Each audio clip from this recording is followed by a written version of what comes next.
다시 한번 주님의 이름으로 예배 자리에 오신 여러분 환영하고 축복합니다. 네, 오늘부터 룻기가 시작됩니다. 이게 룻기가 시작될 때면 이제 막 할 얘기 엄청 많아요. 그렇죠? 네. 제가 짧게 한번 준비해봤는데 잘 들어주시겠습니까? 잘할 수 있어야 되는데.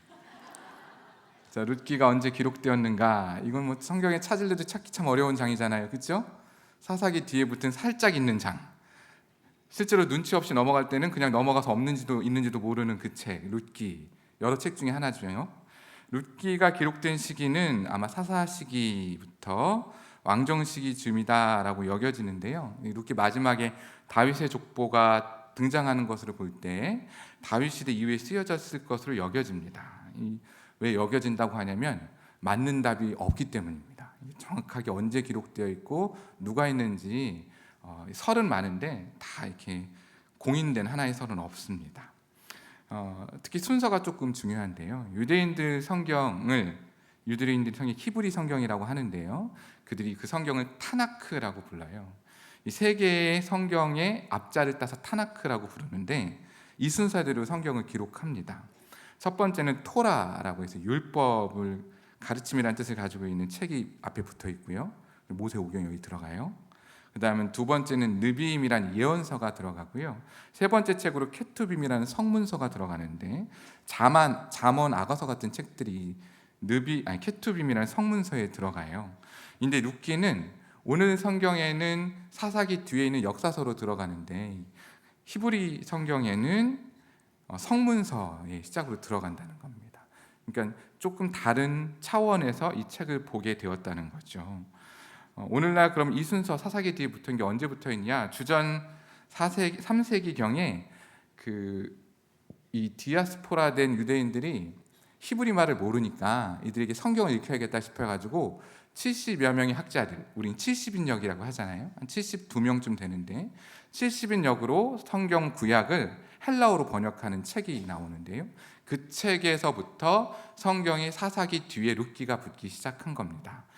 이 정도는 우리가 상식으로 다 알고 있으실 테지만 혹시 잠깐 기억을 상기하시라고 다시 말씀드린 거예요. 그래서 오늘날도 그 순서를 지켜서 있어요. 근데 특히 룻기가 중요한 이유는 아까 그 성문서라는 케투빔이라고 했잖아요. 예전 성경은 양피지에 이렇게 말아서 보관을 했을 거 아니에요. 지금의 책 모양이 아니라 양피지는 한계가 있어요. 그래서 짧은 5권의 책은 한 양피지에 기록해 놓고 이것을 절기 때마다 꺼내 가지고 이 회당에서 읽기 시작했는데 지금도 그렇게 하고 있습니다. 근데 그 5개의 책이 이 책이에요. 아가, 전도, 룻기, 예레미야가, 에스더 5권입니다. 이 5권의 책이 한 두루마리 양피지에 있고 이 양피지는 절기 때마다 꺼내서 읽게 되어 있는데 그럼 여기서 우리가 다 상식으로 알고 있는 이 절기들 아시죠? 다들 이렇게 웃고 계신 거잖아요. 알고 있어서. 유대인들이 제일 중요하게 여기는 절기가 6월절이죠. 6월절에는 어떤 책을 읽냐면 하나님이 이 죽음의 사자를 어린 양의 피를 담은 바른 이 집을 넘어갔다 해서 6월절이잖아요. 그래서 하나님의 사랑이 시작된 때다라고 해서 6월절에는 아가서를 읽는다는 겁니다. 모르시진 않잖아요. 우리가 다 알고 있는 거 얘기하는 거예요. 그 다음 초막절이 있어요. 초막절은 광야를 기억하며 거칠게 만든 집에서 사는 때잖아요. 거칠게 만들고 허술하게 만들었으니까 곧 무너질 수밖에 없다라고 해서 그들이 전도서를 읽는다고 합니다. 그럴만하죠. 그런가 하면 이제 이 룻기는 77절, 오순절이라고도 하는데요. 보리 수확이 끝나고 밀 수확이 시작되는 시기에 읽는 책이에요. 그래서 오늘 룻기는 그 시기에 읽고요. 룻기의 오늘 얘기 말고 뒷얘기 배경이 그때쯤 됩니다. 그 다음에 유대 민족이 모르드게 하만 에스더 기억나시죠? 다음 주 월요일부터 새벽기도 쿠티 묵상이잖아요. 그 에스더에서 이 유대인들이 날짜를 제비를 뽑아서 정해져 가지고 죽게 생겼는데 에스더가 죽기면 죽으리라 이래 가지고 막 이렇게 해 가지고 모르드게가 하만을 이렇게 해 가지고 이렇게 한 날 다 아시죠? 그 날을 기억하는 날을 불임절이라고 해요. 그래서 불임절에는 이 에스더를 읽고요. 좋은 기억만 갖고 있지는 않아요. 이스라엘 사람들이 이 자신들이 지은 성전이 바벨론에서 멸망하죠. 그때 무너집니다. 그 성전 파괴일이라고 해서 성전 파괴일에는 예레미야 애가를 읽는다고 해요. 이 5개의 절기를 굳이 꺼내 읽는다는 얘기는 중요하기 때문에 대대로 기억하기 위해서 한다는 거예요. 여러분, 우리 지난주에 이제 다른 세대가 되지 않고 다음 세대가 되도록 믿음의 그 본을 잘 보여야 된다 이런 말씀 들으셨잖아요. 절기도 이스라엘 백성들이 그걸 교육하기 위해 있는 거예요. 그러니까 룻기가 그만큼 중요한데, 아니 생각해 보니까 이 룻기 내용을 오늘 본문만 잠깐 읽어봐도 내용이 슬프잖아요. 그 이렇게 남편하고 자식들 데리고 가가지고 흉년이 나서 흉년을 피해가지고 모압 땅으로 갔는데 남편 죽고 자식들 죽고 며느리만 남았고, 이거 진짜 이 과부팔자는 과부만 안다고 저는 잘 모르겠는데 너무 슬픈데 자기가 떠났던 땅에 다시 하나님이 돌보신다는 소문을 듣고 돌아가게 결심하고 돌아가다가 며느리 하나는 돌아가고 며느리랑 같이 갔다. 이 내용이 오늘 본문이잖아요. 요약이 되게 간단하죠. 전직 국어 선생님. 요약은 제가 조금 잘하는 것 같아요. 이 내용이에요. 오늘 이 내용. 근데 이 내용 떠올리면서 우리 이런 거 생각해요. 잘못 알고 있는 대표적인 것 중에 하나. 첫째 며느리는 오르바다. 아닙니다. 첫째 며느리는 룻이었어요. 라고 하셔야 되는데. 또 하나. 이 책은 우리가 생각하기에 떠오르는 장면이 이런 거잖아요. 시어머니를 잘 섬기면 복 받는다. 내일 어버이날이니까 시어머니를 잘 섬기시잖아요. 지금 늘 이렇게 잘하고 있고, 우리 그렇게만 생각했는데 제가 이 본문이 제가 담당하게 되니까 잘 읽어봤어요. 그랬더니 세상에 이제 고부간의 이 관계가 좋게 쉽지 않은데 그 어렵고 놀라운 일을 이 룻이라는 모압 여인이 했다는 거예요. 그 나오미가 시어머니잖아요. 며느리를 딸처럼 사랑한다는 건 거짓말인 거 다 아시죠? 근데 며느리를 딸보다 더 친밀한 관계로 사랑하고 있었다는, 진심으로 사랑하고 있는 게 이 본문에 그대로 녹아 있는 거예요. 그러니까 며느리는 시어머니를 진심으로 사랑해. 그리고 또 시어머니는 며느리를 또 진심으로 사랑해요. 그래서 정말 진심으로 사랑하는 게 뭔지 생각해 봐가지고 제가 국어사전에서 진심을 찾아봤어요. 진심이란 단어가 생각보다 다 알 것 같지만 잘 몰라요. 거짓 없이 참된 믿음. 참진자에 마음진자 쓰잖아요.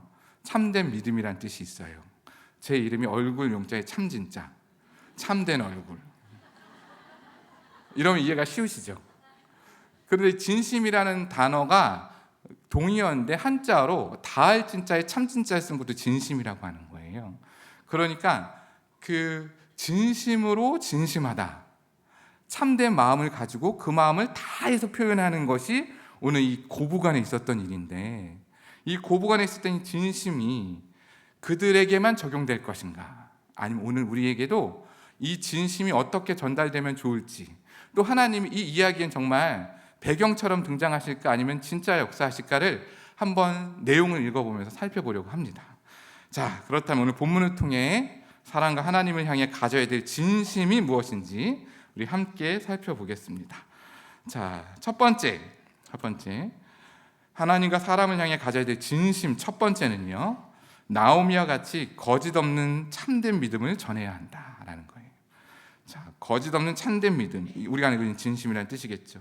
자, 1절부터 5절까지 얘기는 제가 얼마나 어려운 얘기인지를 한 절 한 절 따져가면서 좀 설명을 드릴 건데요. 1절의 시작이 사사들이 치리하던 때에 이렇게 나와요. 여러분, 지난주에 우리 사사들이 치리하던 때에 대한 아주 극명한 표현을 배웠죠. 사사기 21장 25절에 그때에 이스라엘의 왕이 없으므로 사람이 각기 자기 소견에 오른 대로 행하였더라. 이게 사사기 전체 주제거든요. 왕이 없다라는 얘기. 오늘 이제 목자 모임 시간 다 배우셨잖아요. 기준이 없는 거예요. 자기의 소견에 오른 대로 하나님 없이 사는 상태를 얘기하는 거죠. 지금 각자 도생하는 거예요. 오늘날 우리랑 좀 비슷하죠. 각자 그렇게 알아서 살고 있던 때에 그 땅에 흉년이 들었다는 거예요. 이런 흉년은 신명기적 사관에 의하면 하나님의 심판을 묘사할 때 쓰는 표현이에요. 그 지금 그 땅에 소견의 어른들을 행한 사람들이 잔뜩 있으니까 하나님 그 땅이 흉년이라는 것을 통해 심판하고 계시는데, 그 심판의 장소가 베들레헴이에요. 베들레헴 떠올리면 다 예수님 떠오르잖아요. 근데 잘 생각해보면 베들레헴이 그렇게 좋은 공간은 아니었던 거예요. 제가 잘 한번 설명해 드릴게요. 그 사사기 17장부터 19장에 보면 두 가지 어두운 일이 나오는데, 이 단지파가 우상에 빠지는 일이 나와요. 그 미가가 전해준 우상을 이 베들레헴 출신 레위인이 가져다가 이것을 잘못 전해가지고 이 온 식구가 다 이방인에 빠지고요. 또 그 레위인의 첩이, 이 레위인이 첩이 있다는 게 조금 아이러니한데, 이 첩이 농락을 당해가지고 이 철을 이렇게 조각내가지고 12지파에 보내는 이 분내는 놀라운 일이 있던 때예요. 그 배경이 어디냐면 베들레헴. 그 힘들고 어려운 일이 그 공간에서 일어났다는 일은 그곳이 소견의 어른들을 행하는 죄악이 관연했다는 뜻이에요. 그러니까 암울하잖아요. 시기도 암울해, 공간도 암울해. 그런 이 베들레헴의 뜻은요, 원래는 베트와 레헴의 합성어인데 빵집이라는 뜻이에요. 그러면 지금 이 베들레헴이 빵집인데 먹을 게 없어요. 빵집에 빵이 없는 거예요.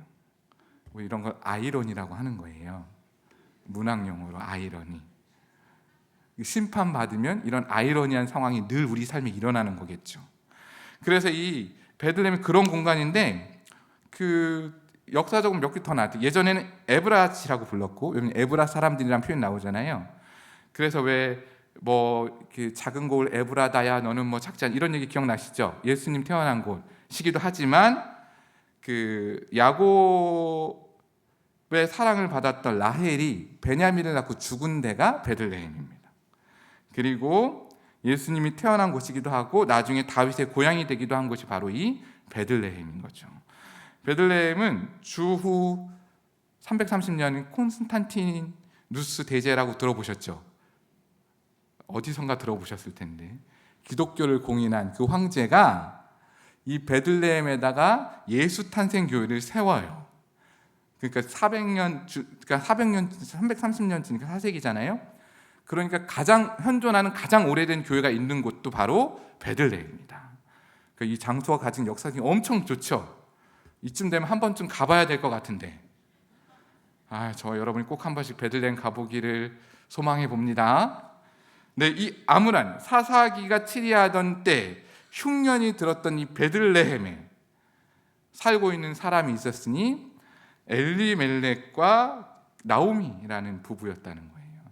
그들에겐 2명의 자녀가 있었겠죠. 근데 중요한 건 이들이 어디로 가냐? 모압으로 갔다는 거예요. 여러분, 이 모압으로 갔다는 건 또 모압도 한참 설명이 크는데 알아야겠죠? 모압 평지가 출애굽한 백성들이 40년 광야 생활 돌고 마지막에 딱 모압 평지에서 딱 머물러 있고 거기서 모세가 죽어요. 그리고 넘어가는데요, 이 모압의 시조가 누구냐면 룻과 가장 이름이 비슷한 사람이 롯이지요. 롯이 누군지는 아시죠? 소돔 멸망할 때 그 아브라함 조카, 소돔 멸망할 때 이렇게 막 와이프랑 도망가다가 아내가 뒤돌아서 소금 기둥 대더니 저 사람은 뒤에 이렇게 놓은 게, 생각해보세요. 그 평생 읽었던 삶의 모든 업적이 망하고 있는데 롯이 뒤돌아보는 건 인지상정 아니에요?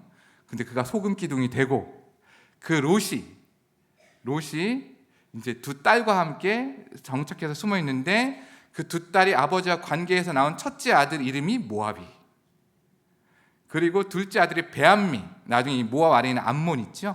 암몬의 자손, 암몬이 되는 거예요. 이쯤 되니까 지식이 엄청 늘어난 것 같아요. 네. 그 모압 평지가 지금은 요르단 서쪽 어딘데요, 거기에 흐르는 강 이름이 야복강이. 어디서 들어본 강이죠? 네, 그 강 맞아요. 그거 이렇게 막 이렇게 다리 그거, 야곱 거기. 네. 지금 그곳에 넘어갔다는 얘기예요. 근데 이게 왜 중요한 얘기냐면, 그 당시 고대 근동 지역은 그 신이 동네마다 있어요. 그 지역 신이 있고 민족의 신이 있죠. 지금 베들레헴이라는 하나님의 백성에게 선택된 땅에서 지금 모압 땅으로 이동했다는 건 하나님을 떠나서 다른 이방인에게 들어갔다는 걸 의미하는 거예요. 지금 하나님의 백성이 하지 말아야 될 일을 한 거지요. 근데 그 한 일을 괜히 한 게 아니에요. 아브라함도 하고 이삭도 했거든요. 기근을 피해서 도망갔으니까. 이건 일반적인 일이었는데 가서 그러면 잘 되면 좋은데 잘 됐을까요? 안 됐을까요? 잘 안 됐어요. 그 안 된 내용이 1절부터 5절까지 내용이에요. 남편 죽었어요. 엘리멜렉의 뜻은 하나님은 나의 왕이시다라는 뜻인데 엘리멜렉 이름 해석해야지 또. 사사기의 기드온 아들 이름이 뭔지 아시죠? 아비멜렉이잖아요. 나의 아버지는 왕이시다 이런 뜻이에요. 그래서 기드온이 왕대란 얘기에 아니 나는 아니에요 하면서 아들 이름 아비멜렉으로 지었다는 거예요. 왕 하려고. 인간이 그래요. 근데 엘리멜렉은 하나님은 나의 왕이시다라는 뜻이에요. 그러니까 이거 하나님을 섬겨야 될 인간이잖아요. 나오미는 기쁨과 평안이란 뜻인데 이거 기쁨과 평안이 있는 게 아니라 잘 살려고 갔더니 어려움과 불편과 그 다음에 정말 할 수 없는 불쌍한 처지가 된 거예요. 과부팔자가 된 거잖아요. 거기다가 지금 며느리 둘도 과부까지 됐어요. 이제 믿고 의지할 바가 아무것도 없을 그때에 6절 말씀에 그때에 여호와께서 자기 백성을 돌보시사 그들에게 양식을 주담을 듣고 이에 두 며느리 함께 일어나 모압 지방을 돌아오려 한다 이렇게 나와요. 소식이 들린 거예요. 빵집에 빵이 없는 그곳에 하나님의 돌보심이 있고 양식이 넘쳐난다는 거죠. 넘친다는 건 모르겠고 양식을 주셨대요. 그 얘기를 듣고 돌아가기로 결심했다는 거예요. 소문을 들었는데 돌아가야겠다. 돌아간다는 말은 슈브라는 히브리어인데요. 이 돌아가다는 말을 읽으면서 자세히 보시면 굉장히 많이 반복하는 거 볼 수 있죠. 이 얘기는 뒤에 해드릴게요. 자, 근데 나오미가 이 얘기 듣고 이제 간 거예요. 두 며느리도 함께 갔다고 나와 있죠. 가다 생각해 보니까 7절에 함께 생각해 보니까 이 두 며느리가 같이 가는 건 굉장히 어려운 일이라고 생각을 바꾸게 된 겁니다. 그렇죠? 그래서 너희도 이제 가라. 7절 말씀이 그렇게 써 있잖아요. 있던 곳에서 나오고 두 며느리 함께 가다가 따라오던 길에 하면서 8절 말씀에 각기 너희 어머니 집으로 돌아가라 이렇게 얘기해요. 아빠 집으로 가지 않고 엄마 집으로 가라. 이상하지 않으세요? 한 번쯤은 이상해야 되는데. 그러니까 이제 둘이 첫 번째는 거절하죠. 어머니 집으로 가라. 근데 이 어머니의 집은요, 시간이 없으니까 짧게 얘기하면 이삭이 자기의 며느리를 구하러 갈 때, 아브라함 이삭이 아니죠. 아브라함이 이삭의 배우자를 구하려고 보낼 때 그 리브가 어머니의 집에 보낸다 이렇게 나와요. 아가서에도 사랑하는 딸들 신부의 집도 어머니 집으로 묘사하거든요. 결론적으로 말씀드리면 공식적으로 내가 가진 고향집으로 간다는 것은 아버지 집인데 친밀한 관계를 나타내고 표현할 때 어머니 집이라고 쓰는 거예요. 그러니까 지금 시어머니가 며느리한테 너의 친정으로 돌아가라는 얘기를 굉장히 친밀한 관계를 가지고 한다는 거예요. 야, 너 니네 집으로 가 이게 아니에요. 야, 너 어떻게 가 이게 아니라 너희 집이라도 좀 가야 되지 않겠니? 라고 하는 거예요. 너 나랑 가면 고생이니까 이 고생이 아무렇지도 않은 것 같지만 꽤 먼 길이거든요. 그러니까 그리고 평생 의지할 남자가 없는 거잖아요. 여러분, 과부는 이스라엘 백성들이 선대해야 되는 가장 연약한 사람들의 모습이에요. 그러니까 의지할 바 없는 그 과부의 삶을 내가 살고 있는 것도 어려운데 너희까지 살 수 없으니 너희는 제발 좀 돌아가면 좋겠다 라고 간절하게 외치는 거예요. 그러자 이제 첫 번째 말하면 거절하잖아요. 아닙니다 얘기하는 거예요.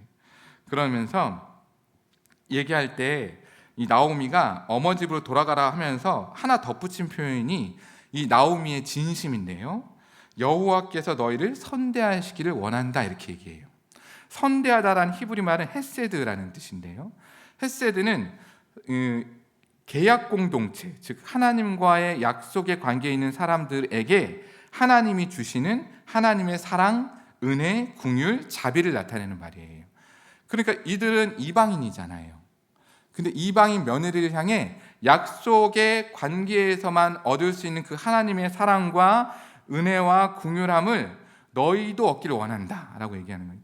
내가 상대에게 해줄 수 있는 최선의 표현이라는 거예요. 그러니까 지금 진심으로 너희가 어머니 집에 가서 잘 살기를 바란다는 뜻을 시어머니가 하고 있는 거예요. 거짓이 없이 진짜 하는 말이에요. 근데 이 헤세드라는 걸 나오미 입장에서는 경험이 아니잖아요. 나오미는 지금 자기의 처지가 괴롭다고 얘기하잖아요. 지금 너희들 때문에 더 괴롭다.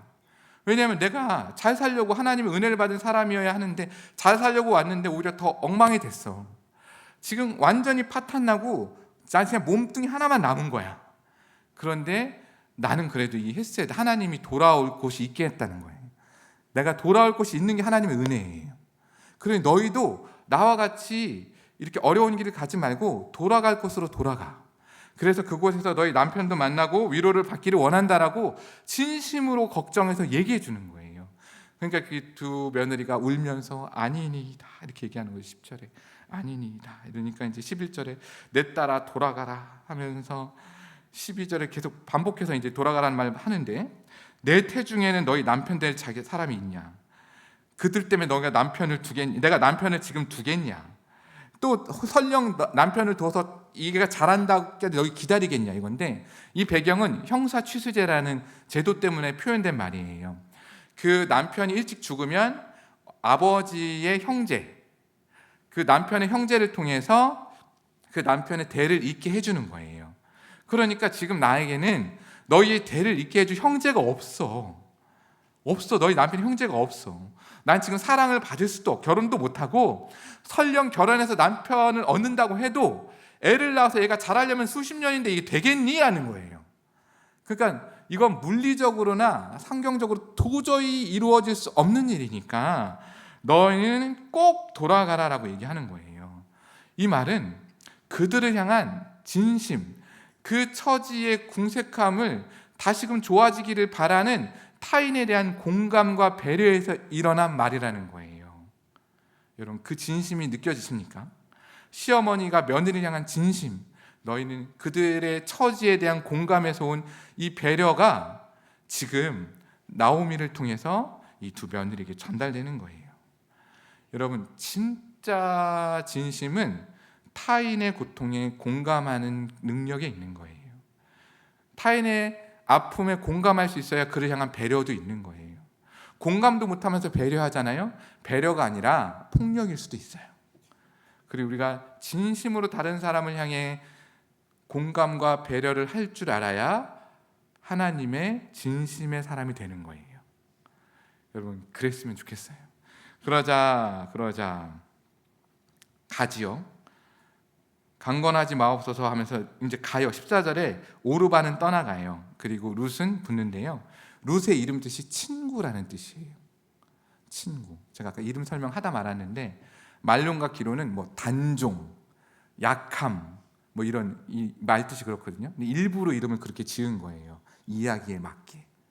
그럼 그 사람들은, 이 롯도 어머니에게 그렇게 얘기하는 거예요. 다시금 떠나라는 말에 오르바는 떠나지만 룻은 16절 17절 이렇게 얘기하죠. 룻이 이르되 내게 어머니를 떠나며 어머니 따르지 말고 쭉 나오면서 17절까지 나오는 얘기를 정리하면 이런 거예요. 나를 돌아가라고 강권하지 마십시오라고 얘기하는 거예요.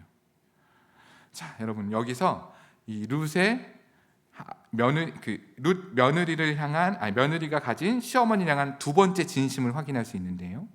우리가 가진 두 번째 진심은 마음을 다하는, 그러니까 내 마음을 다하는 행함이 있어야 된다.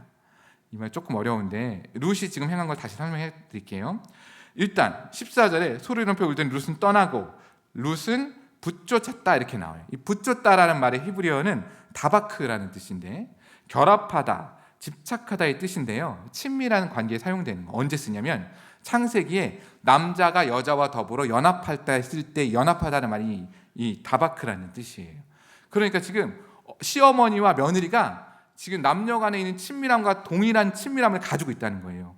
한 몸으로 함께 있다. 그러니 지금 이 룻의 진심 뭐예요? 마음을 다해서 내가 어머니와 함께 하겠다라는 선택을 한 거예요. 그게 되게 중요해요. 그러면서 16절 17절 내용을 보면 며느리가 이제 딸 자꾸 나가라고 하니까 어머니한테 하는 얘기예요. 나를 떠나라고 따르지 말라고 하지 마십시오. 두 번째, 어머니 가는 곳에 나도 머물겠습니다. 세 번째, 어머니의 백성이 나의 백성이 되고 어머니 하나님 나의 하나님이 되겠다. 네 번째는 어머니가 죽으시는 곳에 나도 묻힐 거다. 다섯 번째, 어머니 떠나면 나는 여호와께 영원히 벌을 받을 거다, 이렇게 나오는데요. 이 5개의 문장이 A, B, C, B A 이렇게 되어 있어요. 이게 착한 사람 눈에만 보여요. 이 문장 구조를 왜 설명하냐면 뭔가 중요한 걸 강조할 때 쓰는 대차 구조형 문장이라고 하는 거예요. 이런 것들을 참 사람들이 잘 알아내요. 신학교 학자들이 알아낸 거예요. A, B, C, B A 이렇게 이루어져서 대차 구조를 이루는데, 대차 구조의 핵심은 C를 강조하는 거예요. 그 C의 내용이 뭐냐면 어머니의 백성이 내 백성이 되고 어머니 하나님이 내 하나님이 되겠다. 이 말은 이제 나는 이방 여인으로 태어나면서부터 그모스라는 모압 신이 아니라 하나님, 여호와 하나님이란 하나님을 선택하겠다는 자기 의지적 결단을 얘기하는 거예요. 나는 이제 하나님의 백성이 되겠다라고 선택하고 선포하는 거예요. 이제 그래서 이 결단이 룻의 진심인 거예요. 마음을 다하는 행동의 선택인 거죠. 여러분, 자기가 살고 있던 땅을 떠나 외지로 가요. 의지할 것 남편도 없이 혼자 시어머니 모시고 가야 되는 그 험한 길을 가야 되는데, 그 길을 마음을 다하는 진심이 아니고선 어떻게 선택할 수 있겠어요? 여러분, 우리는 룻이 이 선택으로 어떤 결과를 얻게 됐는지 아세요? 하나님의 나라, 다윗의 조상이 되죠. 그리고 예수님의 족보의 이름이 기록됩니다. 성경에 2명의 여자만 책의 이름으로 기록되는데, 하나는 에스더고 그 하나가 바로 룻이죠. 이 정도면 굉장한 축복이겠죠?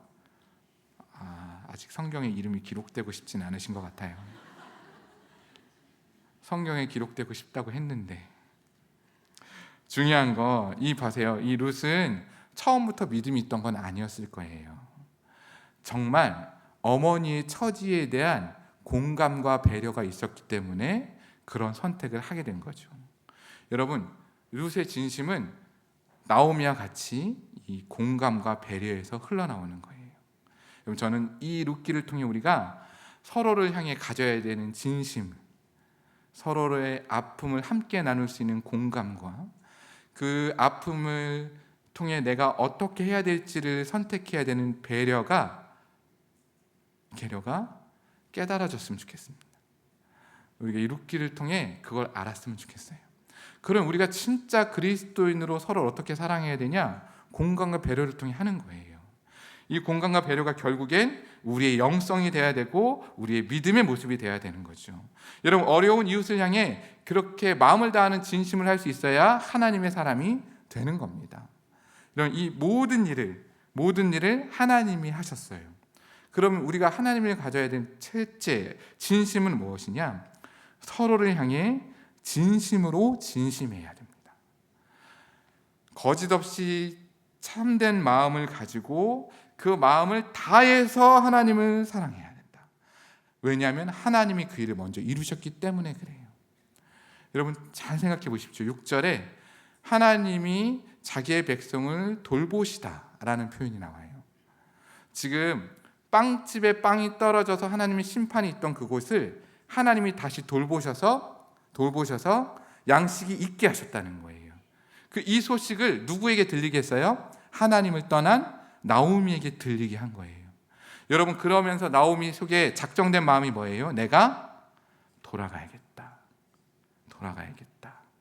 여러분, 룻기 1장을 자세히 읽어보시면 이 돌아간다는 표현이 굉장히 자주 반복되는 걸 볼 수 있죠.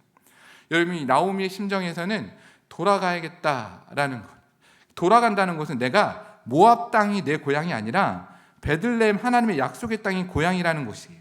고향이 기점이니까 내가 있는 곳에서 돌아가는 거죠. 그렇죠? 그러니 지금 돌아오라는 것이 이 나오미에게는 하나님의 음성으로 들린 거예요. 돌아와라. 그 여기서 찾게 된 하나님의 진심이 무엇이겠습니까? 나를 떠난 내 백성이 다시 돌아올 수 있게 기다리신다. 하나님의 진심이 믿어졌으면 좋겠습니다. 우리는 날마다 하나님 떠날 겁니다. 호세아의 고멜이 그랬던 것처럼. 그리고 지금 모압 땅을 선택했던 그 한 무리의 나오미의 가족들은 하나님이 아니라 그들의 물질의 풍요를 쫓는 선택을 했어요. 하나님을 버렸지만 그들을 향해 하나님은 진심으로 그들을 다시 돌아오게 대했다는 거예요. 여러분, 나오미와 룻의 그 여정이 생략되어 있어요. 그 돌아왔다 이렇게 바로 나오거든요. 19절에. 물리적 거리로 따지면 편도로 26km 정도 되는 길이에요. 여자 둘이 먼 길을 가기에는 쉽지 않은 거리죠. 여러분, 그 길을 하나님이 지키셔서 그곳까지 인도하셨습니다. 여러분, 그 하나님의 진심, 이 룻을 향해, 나오미를 향해 하나님 펼치신 모든 일에 우리가 떠올려야 될 분이 있다면 이 일의 모범을 보이신 예수님이라는 거예요. 빌립보서 2장, 지난주에 읽으셨겠지만 5절부터 8절 말씀 먼저 보겠습니다. 너희 안에 이 마음을 품으라. 곧 그리스도 예수의 마음이니 그는 근본 하나님의 본체시나 하나님과 동등됨을 취할 것으로 여기지 아니하시고 오히려 자기를 비워 종의 형체를 가지사 사람들과 같이 되셨고 사람의 모양으로 나타나사 자기를 낮추시고 죽기까지 복종하셨으니 곧 십자가에 죽으심이라. 하나님이 우리를 향한 공감과 배려의 표현으로 이 땅에 성취하신 일이 그리스도를 성육신을 통해 인간으로 이 땅에 오게 하신 일입니다. 그리고 그리스도가 십자가에 죽으심으로 말미암아 우리를 향한 진심이 그 사랑으로 확증되었는데 로마서 5장 8절 말씀입니다. 함께 읽겠습니다. 시작. 우리가 아직 죄인 되었을 때에 그리스도께서 우리를 위하여 죽으심으로 하나님께서 우리에 대한 자기의 사랑을 확증하셨느니라. 여러분, 기억하셨으면 좋겠습니다. 룻과 나오미의 공감과 배려의 모습은 하나님의 진심이 녹아있기 때문에 가능한 일이었습니다. 그들은 하나님이 행하신 일을 보고 듣고 따르기로 결정했죠. 그리고 그들이 가지고 있는 그 진심, 그들이 서로를 향한 공감과 배려의 마음이 하나님을 주시는 그 마음을 통해서 이루어진 이야기가 이 룻기예요. 여러분, 이 룻기가 예수님과 연결되어 있다는 얘기가 믿어졌으면 좋겠습니다.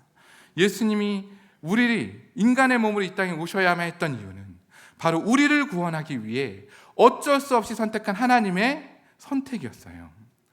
여러분, 그 하나님의 진심을 다해 이루어진 것이 예수님이 십자가에서 이루시고 죽기까지 순종하신 그 일인 거예요. 여러분, 그 일을 내가 믿음으로 받아들였으면 나는 하나님의 헤세드를 경험한 겁니다. 약속의 백성들에게 주어진 하나님의 은혜와 자비, 그것이 성취가 예수님을 통해 내 땅에 이루어졌다면 여러분, 그 이루어진 그 헤세드의 사랑이 내게만 머무는 게 아니라 다른 사람에게 흘려보내는 거, 그게 진짜 헤세드의 사랑, 은혜를 경험한 사람들의 모습인 거죠. 그리고 우리의 영성, 우리가 믿고 따라야 될 삶의 모습이 어떻게 결정되어야 되냐? 어렵고 연약한 자들을 향해 그 헤세드의 사랑을 온전히 흘려보내는 거예요. 내가 가진 것을 함께 나누고. 여러분, VIP 명단 지금 쓰고 계시잖아요. 전도하고 계시잖아요. 그들이 헤세드의 은혜를 받기 위해서는 누군가 그들에게 복음을 전해야 됩니다. 여러분, 그들에게 복음을 전하기 위해 내가 가진 모든 것을 소비하고 낭비하는 것처럼 흘려보낼 수 있는 작정이 우리 안에 있어야 그들의 아픔에 공감하는 그 공감의 행동을 통해서 이루어진 그 배려가 있어야 그들도 헤세드의 자녀가 되는 거고요. 그들도 하나님을 알게 되는 거예요. 여러분, 그냥 기도하고 멈추는 것이 있겠습니까? 아니면 이제 내 삶을 통해 하나님의 사랑을 온전히 흘려보내는, 그들의 아픔, 하나님을 모르고 사는 그들의 고통을 함께 공감하면서 배려할 수 있는 믿음의 사람으로 살겠습니까? 여러분, 그 작정이 오늘 우리 안에 있었으면 좋겠습니다. SC의 사권에 보니까 두 개의 말씀이 보였어요. 요한일서 3장 16절 18절. 그가 우리를 위하여 목숨을 버리셨으니 우리가 이로써 사랑을 알고 우리도 형제를 위해 목숨을 버리는 것이 마땅하다. 누가 이 세상의 재물을 가지고 형제의 궁핍함을 보고도 도와줄 마음을 닫으면 하나님의 사랑이 어찌 그 속에 거하겠느냐. 자녀들아, 우리가 말로 혀로만 사랑하지 말고 행함과 진실함으로 하자. 행함과 진실함의 또 다른 표현은 진심입니다. 여러분, 진심으로 이웃을 사랑하시길 주의 이름으로 축원합니다.